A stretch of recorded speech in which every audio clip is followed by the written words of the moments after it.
तडा गेला तर त्या ठिकाणी श्रुती म्हात्रे ही स्वतःचं आत्मदान या ठिकाणी करेल, हे देखील या ठिकाणी मी पनवेल रासायनिक येथील लोणार इंडस्ट्रीजमधील कंत्राटी कामगारांच्या न्यायहक्काच्या लढ्याला अखेर सकारात्मक वळण मिळाले आहे. कंपनी व्यवस्थापनाने 1 महिन्याच्या आत निर्णय घेण्याचे लेखी आश्वासन दिल्याने कामगारांमध्ये समाधानाचे वातावरण आहे. मात्र कामगार नेत्या श्रुती म्हात्रे यांनी स्पष्ट इशारा दिला आहे की आश्वासन पूर्ण न झाल्यास उग्र आंदोलन छेडण्यात येईल आणि गरज पडल्यास आत्मदहनासारखे टोकाचे पाऊल उचलले जाईल. पोलीस प्रशासनाच्या मध्यस्थीमुळे चर्चा यशस्वी.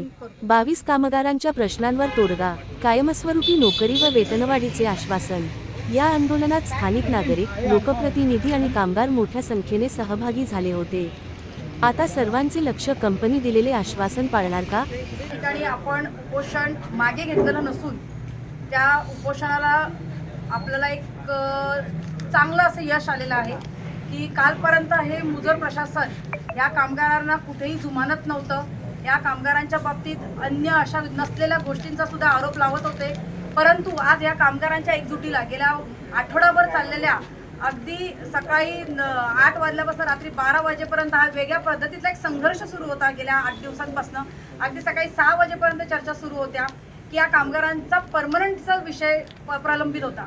त्यामध्ये प्रशासनाने आम्हाला बऱ्याच पद्धतीने प्रलोभनं देण्याचा प्रयत्न केला. परंतु मला माझ्या कामगारांचा जेवढा अभिमान आहे की कामगारांची एकजूट आज जिंकली. कारण का आज या ठिकाणी कंपनीच्या गेट समोर आज लॉ अँड ऑर्डरचे विषय असतील, कायद्याचे बंधनं असतील, सगळ्या पद्धतीतल्या बंधनातनं सुद्धा हा एक कामगार एकजुटीचा बंध अशा पद्धतीतला आला की कंपनीला उपोषणाला बसायच्या आधीच त्यांना निर्णय द्यावा लागला की पुढच्या 1 महिन्याच्या आत 4 टप्प्यांच्या चर्चेनंतर एक महिन्यानंतर पहिल्या भरती प्रक्रियेमध्ये कोकण श्रमिक संघटनेच्या या कामगारांचा त्या ठिकाणी प्राधान्याने विचार केला जाईल. किंबहुना 1 एप्रिल नंतर या ठिकाणी कामगारांना आतमध्ये भरती प्रक्रिया मध्ये समाविष्ट करून घेतला जाईल. परंतु ह्या प्रशासनाचा आम्हाला अनुभव तसा कडवा आहे. त्यामुळे उपोषण स्थगित करण्याच्या तत्पूर्वी त्यांना पुढच्या 1 महिन्यानंतरच्या आंदोलनाचा देखील आम्ही इशारा त्या ठिकाणी दिलेला आहे की 1 महिन्यानंतर जर का या कामगार भरती प्रक्रियेमध्ये जर त्या ठिकाणी नसतील तर त्या ठिकाणी उग्र स्वरूपाचा आंदोलन छेडल्याशिवाय आम्ही राहणार नाही. परंतु पोलीस प्रशासन, DYSP साहेब या ठिकाणी आले, तसेच भुजबळ साहेबांचं देखील त्या ठिकाणी यशस्वी मध्यस्थी झालेली आहे आणि पोलीस प्रशासनाच्या मध्यस्थीनुसार पुढच्या 4 टप्प्यांची मध्यस्थी करून हा निर्णय लावण्याच्या दृष्टिकोनात सकारात्मक चर्चा झाली.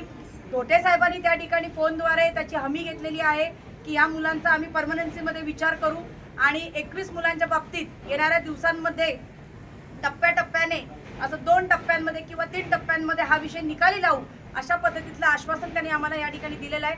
तसं लेखी पत्र सुद्धा आम्हाला त्यांनी दिलेलं आहे. आपण पाहू शकता. तुम्हाला तुमच्या माहितीसाठी ही प्रत दिली जाईल आणि यामध्ये सदर कामगार, मग या कामगारमध्ये सगळे कामगार येतील. जेव्हा भरती प्रक्रिया होईल तेव्हा समसमान न्यायाने त्यांना भरती प्रक्रियेमध्ये समाविष्ट केलं जाईल अशा पद्धतीतलं नमूद केलेलं आहे. आपल्या माहितीसाठी ही प्रत मी आपल्याला देत आहे. त्या व्यतिरिक्त आपले काही प्रश्न असतील तर आपण विचारू शकता. समजा त्यांनी दिले नाही, या पुढची भूमिका काय राहील? 1 महिन्यानंतरची नोटीस त्यांना आम्ही आजच बजावत आहोत की जर 1 एप्रिलपर्यंत आम्हाला निर्णय नाही आला तर त्या ठिकाणी कंपनीचं गेट आणि आमची कामगारांची एकजूट ही आमने सामने असेल. या व्यतिरिक्त आणखीन कोणत्या मागण्या आहेत का? म्हणजे कामगार भरतीना परमनंट करून परमनंट केलं पाहिजे आणि परमनंट कामगारांना ज्या सेवा सुविधा देत आहेत त्या न्यायाने दिल्या पाहिजेत. तोंडाला पानं पुसली नाही पाहिजेत.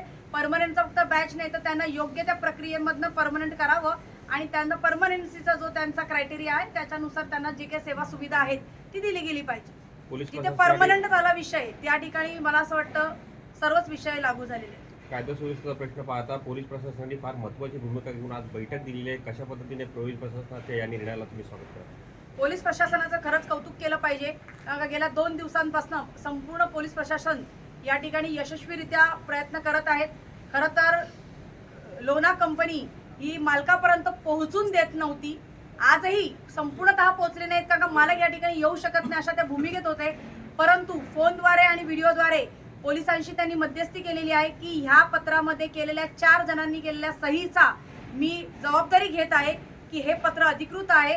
ह्या पत्राला जर भविष्यात जर काही निकाल नाही लागला तर त्या ठिकाणी तुम्ही त्या ठिकाणी असलेल्या कायद्यानुसार तुम्ही आंदोलन करू शकता. कामगारांच्या मध्ये काही श्रेणी आहेत, त्यांच्यामध्ये QC किंवा लॅब अशा प्रकारचे संभ्रम आहेत. त्या पद्धतीच्या निर्णयांकडे तुम्ही कसं पाहता आणि काय म्हणून त्यांना तुम्ही त्यामध्ये असलेल्या गुप्ते साहेबांनी एक चांगल्या पद्धतीचा निर्णय दिला की कामगार या ठिकाणी एवढ्या वर्षांपासून 15-16 वर्षांपासून आम्हाला सेवा देत आहेत, त्यामुळे त्यांच्या बाबतीत निर्णय घेत असताना आम्हाला क्रायटेरिया बदलावा लागला तरी चालेल, परंतु मालकाशी योग्य ती चर्चा करून त्यांना योग्य त्या पद्धतीमध्ये क्रायटेरियामध्ये बसून त्यांना परमनंट केलं जाईल अशा पद्धतीतली ग्वाही त्यांनी आम्हाला या ठिकाणी दिलेली आहे.